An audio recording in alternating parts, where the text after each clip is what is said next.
What's going on, people? It's Mario of Woke Up a Rebel, and I'm bringing you another episode of Rebelations podcast.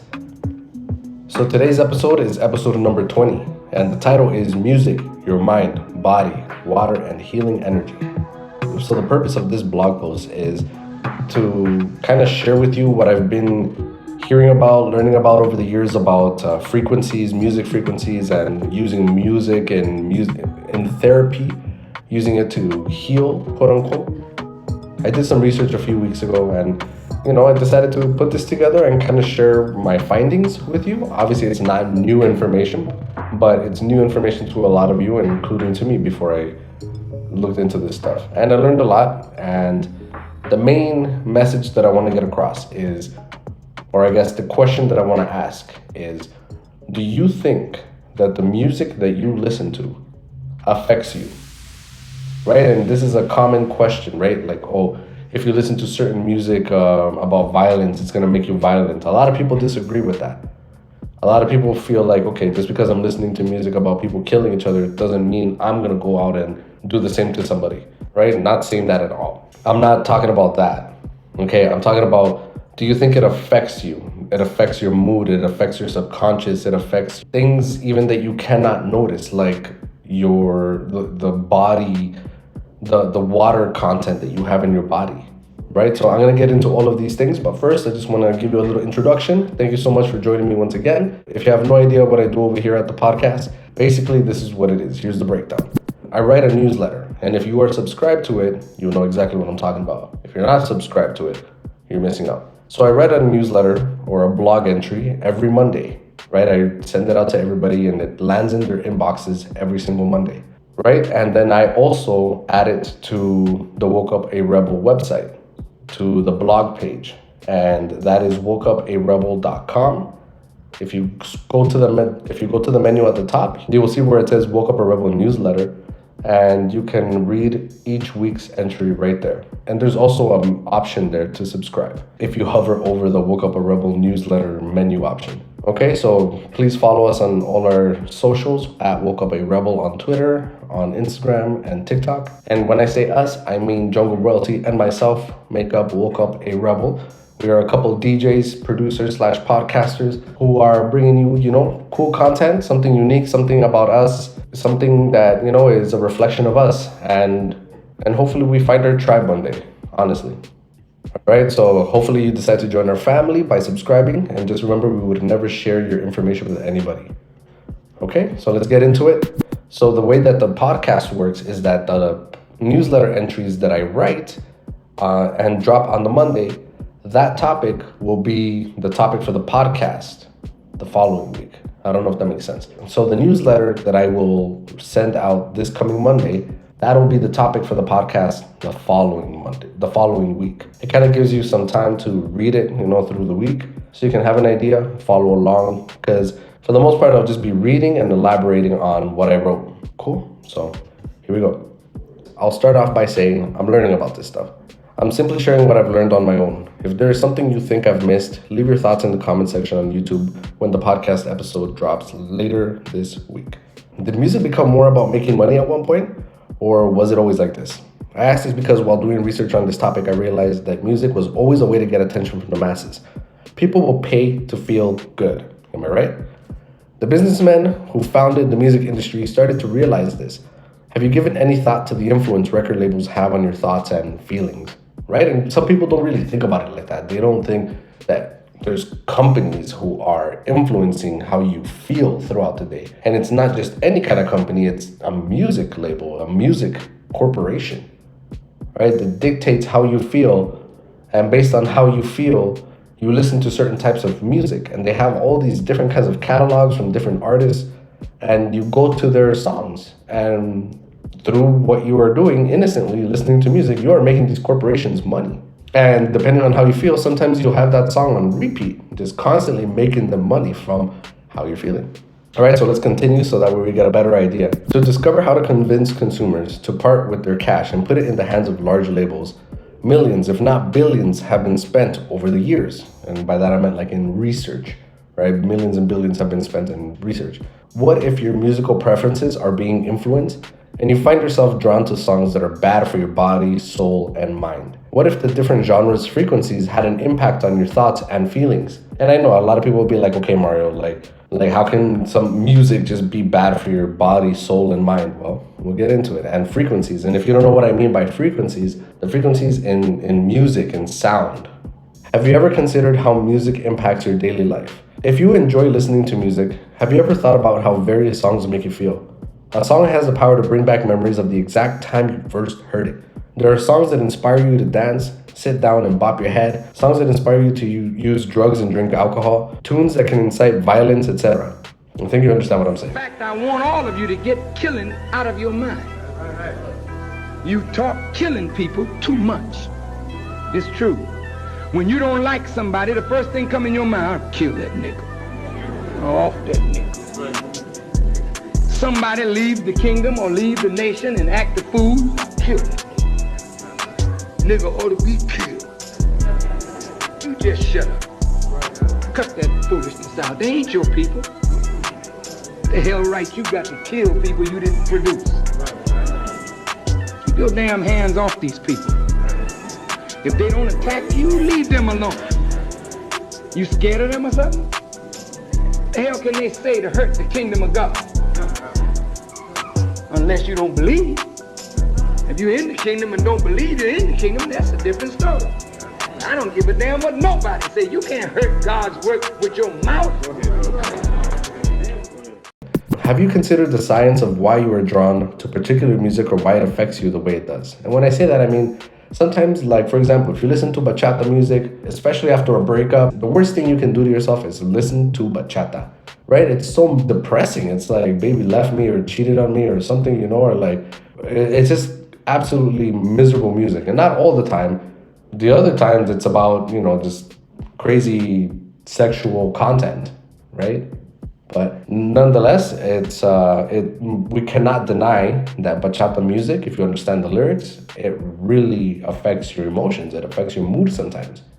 Even a song that has nothing to do with relationship stuff like Amor de Madre by Aventura, right? The translation to that is A Mother's Love, right? And that song is absolutely sad, you know, and it's one of those songs that'll get you in your feels, and it has nothing to do with a heartbreak. It'll have to do with, you know, like, it'll reflect on your relationship with your mothers and stuff. So that's just an example, right, of how music can really affect your emotions. And that's just at that level. Imagine music that's constantly telling you to drink lean, constantly telling you to take Molly and Percocets, constantly telling you to do different types of drugs, right? You don't think that would have an influence on you, but it does. Maybe not in the sense that it makes you want to take it, right? You might never ever take the drugs that you hear in the songs that you listen to. Some of you probably don't drink, and a lot of songs are talking about consuming alcohol, right? But what about it desensitizing you to the fact that there are a lot of people out there that are addicted to these drugs, including the very artists that are rapping or singing about it, right? It kind of desensitizes us to think that, okay, that's their problem, or okay, you know, as long as I'm not involved, it doesn't affect me. But that's a conversation for another time. But you get what I mean? So music does affect us, and it does influence us in a way. Have you considered the possibility that the decision to purchase music or pay for a streaming service is being made intentionally to persuade you to part ways with your money? If you don't believe that music affects you, then you're lying to yourself. Let's look at why it might be. Going back to the early 1900s, when the music industry was just getting started, will help us understand why music is created the way it is. As we may already be aware, there was no way to capture music in the era of Beethoven or Mozart. The only way to appreciate music was to attend a live performance by a musician or a play of some sort, right? Where they were playing some live music or had an orchestra or something. When recorded music wasn't a thing, I sometimes wondered what people's thoughts were like. And what I mean by that is, what were people thinking about before there was constantly music playing at all times, you know, in a store, in the elevator, or somewhere? Like, there's always music playing everywhere, right? What were people thinking about if they weren't thinking about a song? Because, I mean, I speak for myself, right? That my mental soundtrack is always on shuffle. I'll be listening to a Vico C song in my head, and then next thing you know, it jumps to De La Ghetto.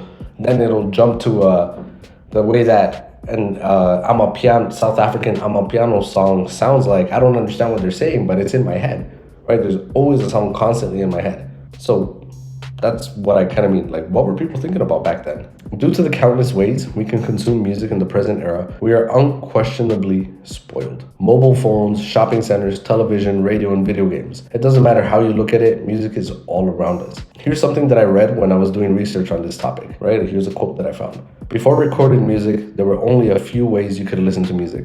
Theater, like on Broadway, in church, and through sheet music.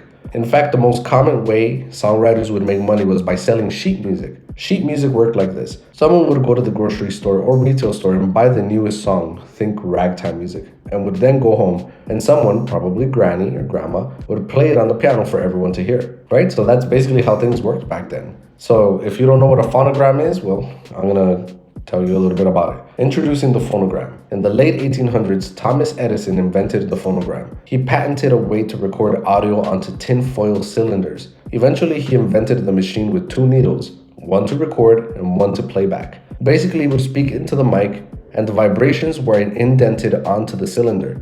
The first song, Mary Had a Little Lamb. Crazy, right?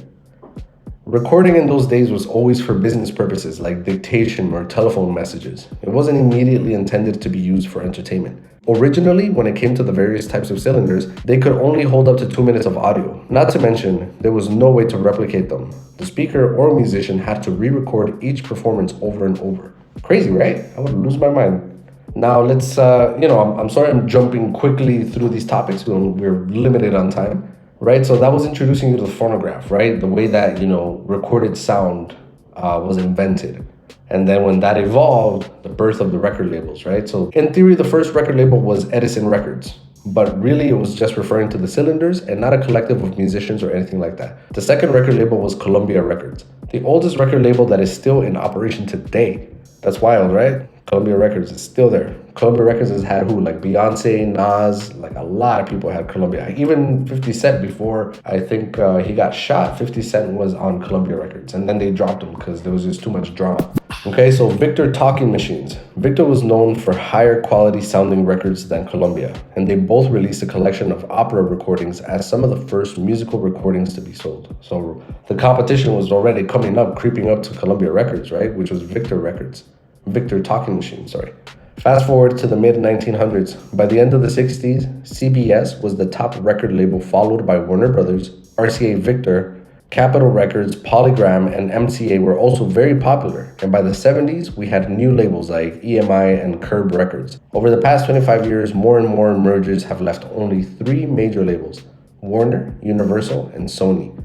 The list of subsidiary labels is huge. For example, under Universal, you have labels like Island, Def Jam, Verve, Interscope, Capitol Records, and other international brands. Subsidiaries of Sony include Columbia, Epic, Provident, The Orchard, and RCA. Right, and the source of this information was the history of record labels, everything you need to know about record labels. I think this is when things start to become messy. Profits are the industry's primary motivator. The music itself doesn't interest them, in all honesty, right? We hear about this all the time. They just consider how much money someone's artistic creations can bring in for them. These businesses exploit people's souls, in my opinion. I use the word soul because I want you to consider the source of your music. They run a company where they make money off of people's expressions. I heard a study from the YouTube content creator Hello Yassine. The evolution of the music industry, from the sharing of creative works to the development of recorded sound and how musicians have always been treated unjustly, was highly enlightening, to say the least, honestly. Profits and losses in the music business have always been highly erratic.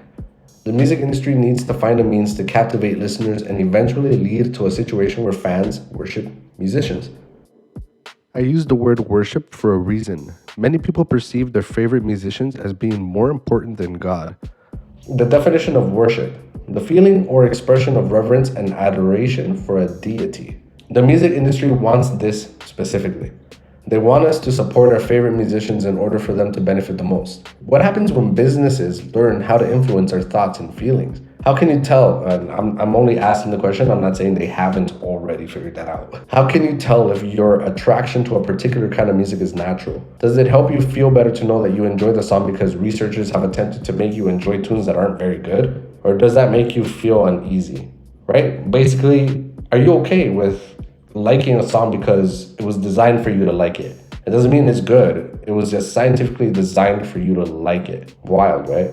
And, to each their own, some people may not agree that that's a thing. And when I say good in relation to good music, I mean good for you and your growth into a good person who makes a constructive contribution to the world and society. Lo que pasa es que yo ahora mismo, yo no me veo fronteando de que soy un asesino porque no lo soy. Y eso se llama madurez.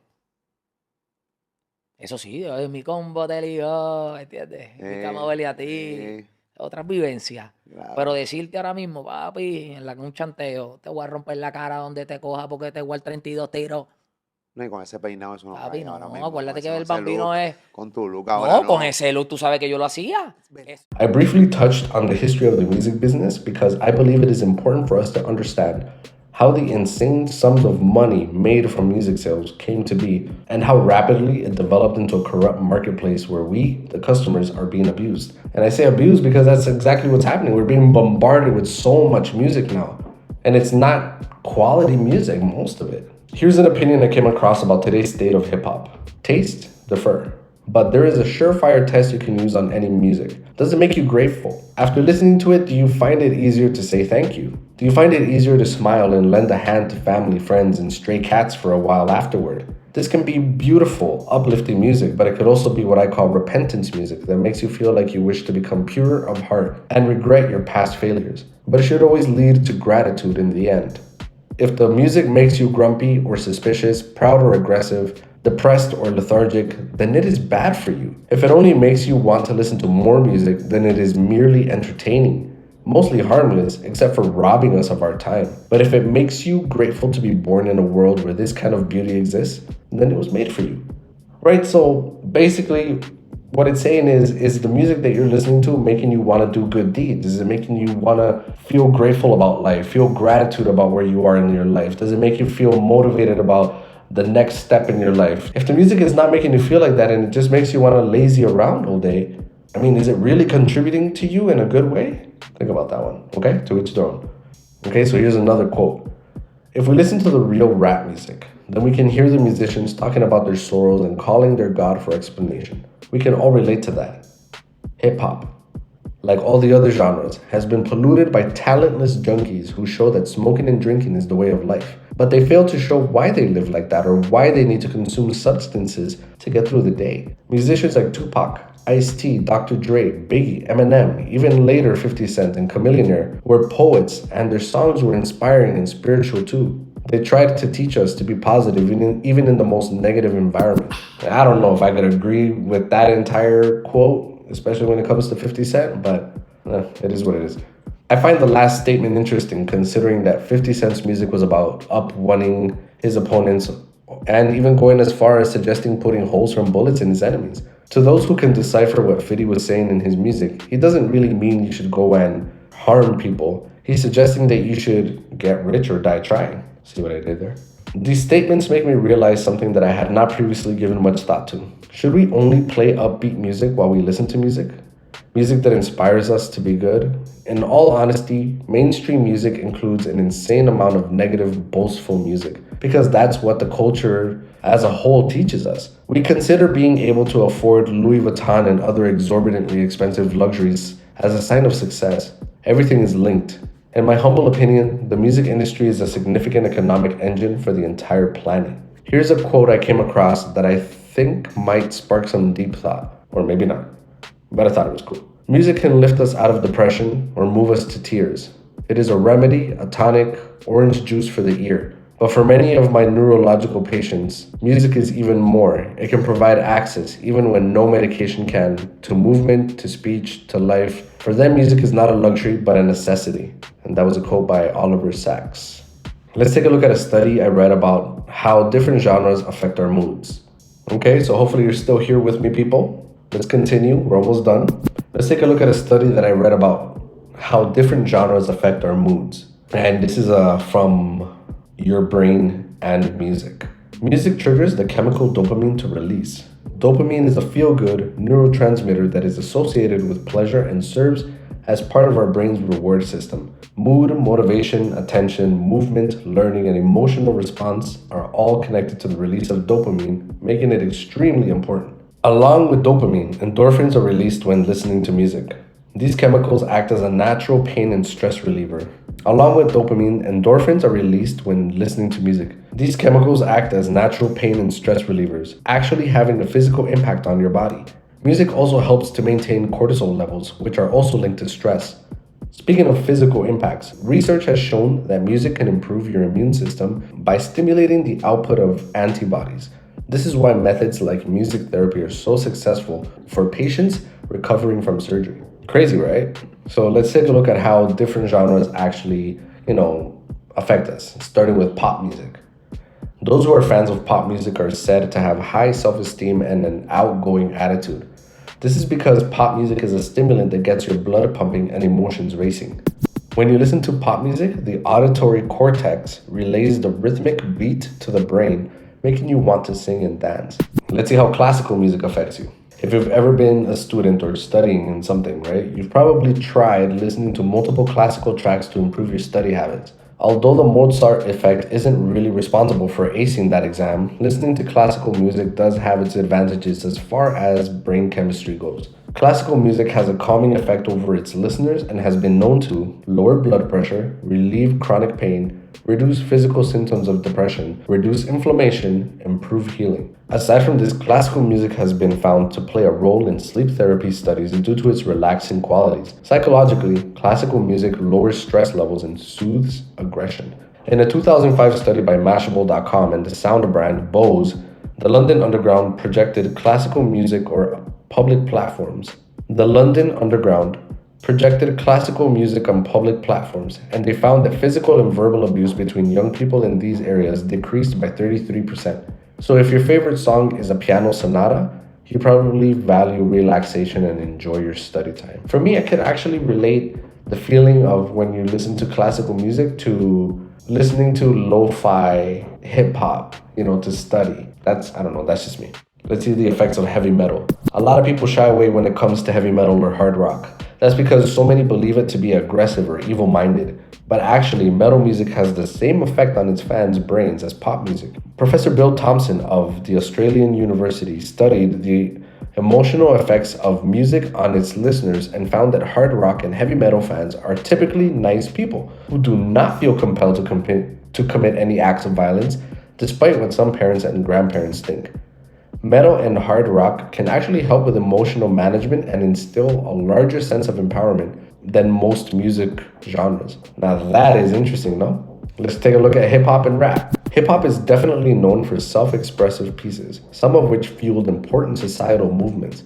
Recently, rap and hip-hop music has been used therapeutically for treating mental illnesses such as depression and anxiety. Hip-hop therapy has surprised therapists with its success, but how does rap improve our mental state? The National Institute on Deafness and Other Communication Disorders conducted a study that scanned the brains of rappers during their freestyles. The scans showed that the areas of the brain concerning motivation, language, emotion, motor function, and sensory processing were at work. Similar to jazz improvisation, rap is able to hack into the brain's most creative spaces and alter our emotions. Our brains are able to interpret vibrations and frequencies into sounds.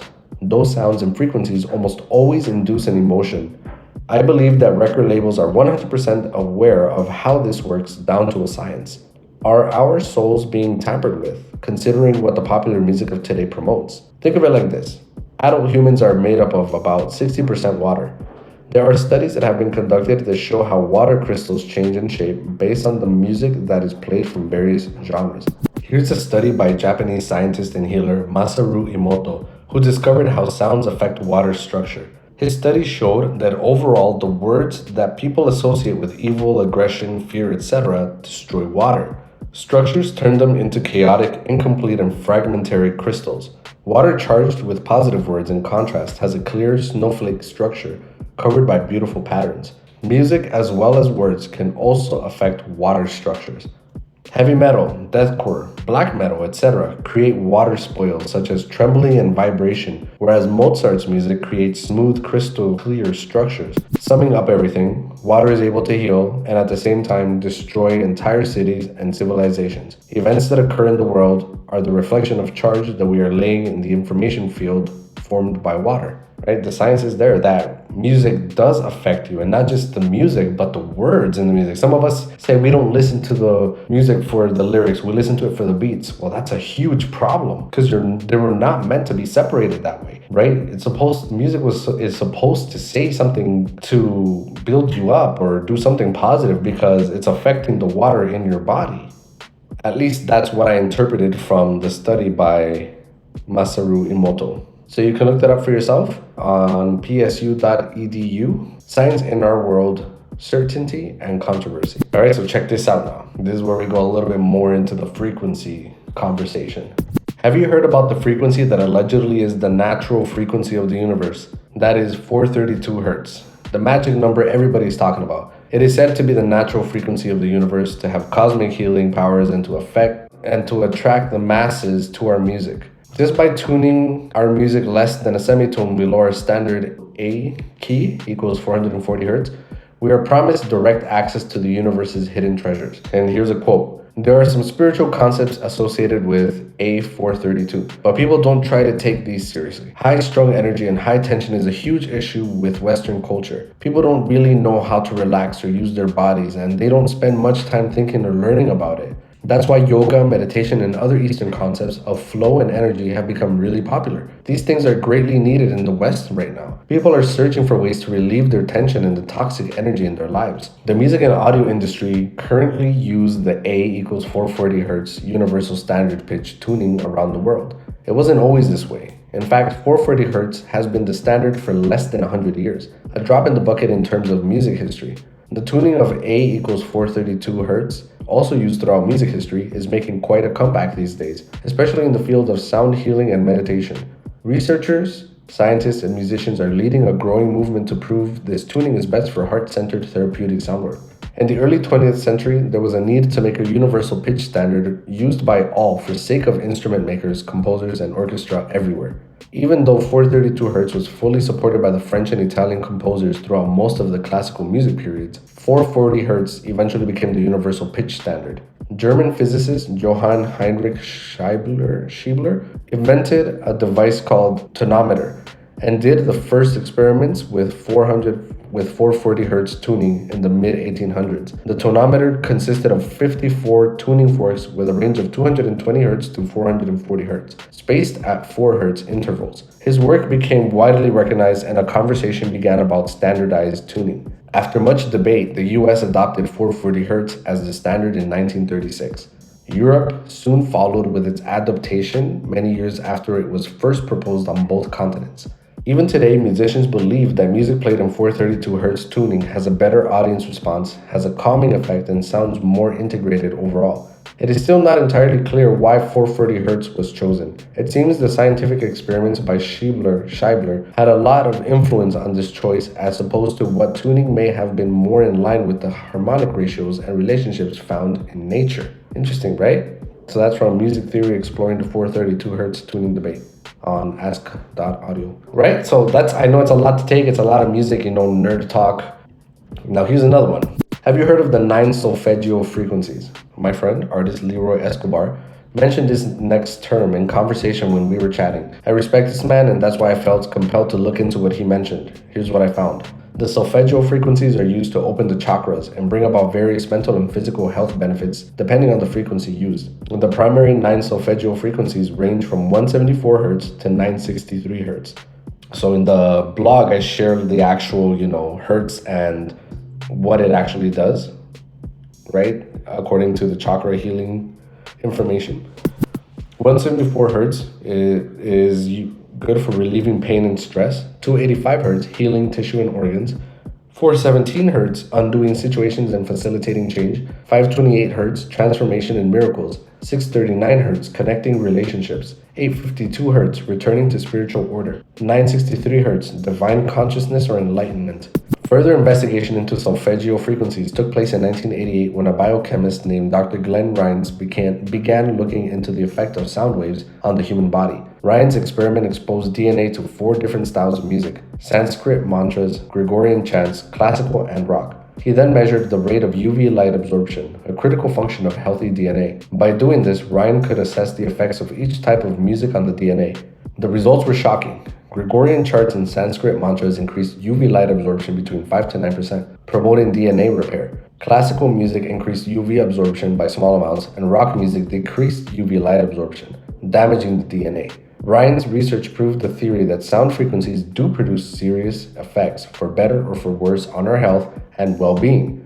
Solfeggio frequencies are specific tones used to elicit a certain physical or mental response. 1. These frequencies can aid healing, and each one relates to one of the chakras in the body. 2. Listening to solfeggio frequencies will help enhance any chakra meditation course, helping to rebalance each of the 7 main chakras around the body. 3. The benefits of the solfeggio frequencies range from relieving pain to repairing DNA and rebuilding relationships. 4. There are 9 main solfeggio frequencies ranging from 174 Hz to 963 Hz. 5. The benefits of listening to solfeggio frequencies include physical and mental healing, improved sleep, reduced anxiety, and lower cholesterol, allegedly. Right? So I got that from the 9 solfeggio frequencies and their benefits by Mind Easy. Right? Music triggers the chemical dopamine to release. Dopamine is a feel-good neurotransmitter that is associated with pleasure and serves as part of our brain's reward system. Mood, motivation, attention, movement, learning, and emotional response are all connected to the release of dopamine, making it extremely important. With all this talk about frequencies and how it affects our brains, what are 808 drums doing to us? Hip-hop has gone way low when it comes to the vibes it creates. According to an article by Forbes, a recent research study found that low-frequency bass makes people more likely to dance at a live music performance, even if they can't actually hear the extremely low sounds. A few dozen attendees at a live music show in Canada got a unique opportunity to dance for science. They were fitted with a headband that monitored their movement during the show, while unbeknownst to them, a very low-frequency bass sound was switched on and off every few minutes. The sound was so low, between 8 and 37 Hz, that it was inaudible to the human ear. But even though the participants didn't know about the sound and couldn't hear it, their headbands recorded more movements when the bass was on. That could suggest that low-frequency sounds encourage people to dance. But the researchers from McMaster University who ran this study don't yet know how this works. They speculate that the low frequencies are being picked up by other parts of the nervous system, even though they're not actively recognized as sounds. They even did an additional test to confirm that the test subjects really didn't notice when the low frequency sounds were on or off. Whatever was happening was not using the usual brain pathways through which people process sound. Interesting, right? Even bass sounds that you can't hear, your brain catches it. Your brain will react to it. Okay, so let's wrap it up. We've looked at how record companies came to be, how greed has contributed to the industry's main driving force, and how science has significantly influenced the kind of music we listen to and the effects that music has on our bodies. When we evaluate what the main message of popular music is in the West, we cannot argue that it does not promote ideas that will progress our moral development. If we don't use religion as a moral compass, can we honestly say that popular music promotes good things? When we hear songs about heartache, we aren't thinking about anything positive. Songs that encourage murdering your ops do not help civilization either. Change the course of the crack epidemic. I don't know what's this opioid thing, man. But being a crackhead wasn't cool back then. Being a crackhead wasn't cool. Now they seem like they're making it cool to be drinking lean and syrup and. It's the most dangerous. It's the most dangerous thing that's facing, our society. So why sign an artist that would promote that?